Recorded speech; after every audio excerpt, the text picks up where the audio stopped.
Alright, welcome back to another video. Just to start off, if you guys don't have Parler yet, I really suggest you download that. I mean, super easy to gain followers on there as well. Easier than this, that's for sure. It's mainly similar-minded people around this type of subject on there. Right now, it's not just everybody on there. So it's much harder to become super well-known on there, but you can get well-known in this certain community. But definitely go add or download Parler, P-A-R-L-E-R, free speech, no censorship, by Big Tech. And it's a super massive growing place already, and I can't wait to see what it brings. So you can add me on there as well at Mason_PROCIW. Let's get right into this. I did miss yesterday's video. CPS workers in Arizona were fired last month after wearing shirts that said on them, their little pink shirts that said, quote, "Professional kidnapper, do you know where your children are?" Just kind of throwing this in your face. I don't know if this was to make fun of the theory that CPS is involved in this sex trafficking and abductions of young children, which we know they are. Not everyone there, just like there's good and evil and everything. I've talked about this. But just kind of a really bizarre thing to do, especially at this time. The pink t-shirts with "Do you know where your children are?" inscribed on the back were reportedly worn by multiple Arizona Department CPS Child Safety Office workers during work hours, according to an investigation by the Arizona Republic. In one photo apparently shot in a parking lot of the DCS Prescott office, several of the staffers are facing the camera and several have their backs turned, presumably to show the message on both sides of the t-shirt. The Republic reports all appear to be wearing masks covering their nose and mouth, and one has her work badge dangling from her t-shirt. Super weird stuff. Let's move on from that.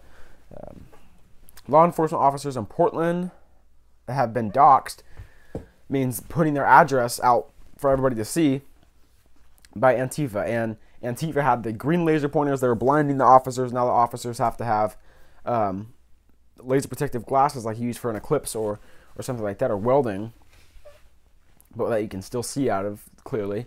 And so now in Operation Legend, Trump's sending federal troops all over the country to these cities that are under civil unrest. And this isn't some... I don't support federal movement unless it's... I mean, it depends which president it's under, really.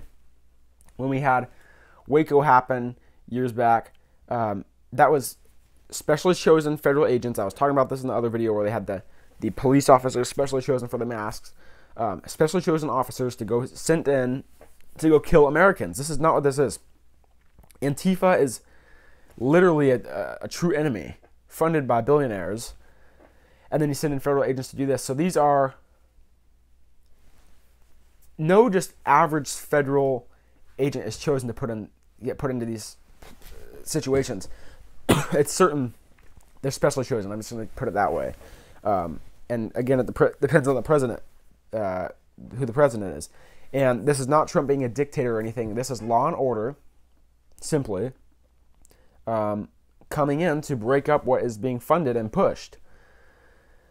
There's nothing dictator or authoritarianism about this happening. And it just keeps getting worse and worse, and we're losing, like I mentioned, black-pilled the Instagram. That got shut down, so I've lost so much of that images and videos, or also InfoWars is getting a lot of theirs from. And this whole doxing your location thing has become very popular now with the Disney star, I can't remember her name off the tip of my tongue, but she doxed the like 13-year-old kid's location, and both the parents got fired from their jobs because he said something that was kind of ridiculous, but she took it as racist, so she did that, and it just ruined their whole life. And now you have the baseball games with Black Lives Matter, everybody kneeling, everybody's wearing masks, and there was no audience. They have the digital cardboard people set up to watch the game, and Fauci throws the pitch, and it's way off, just like all his predictions.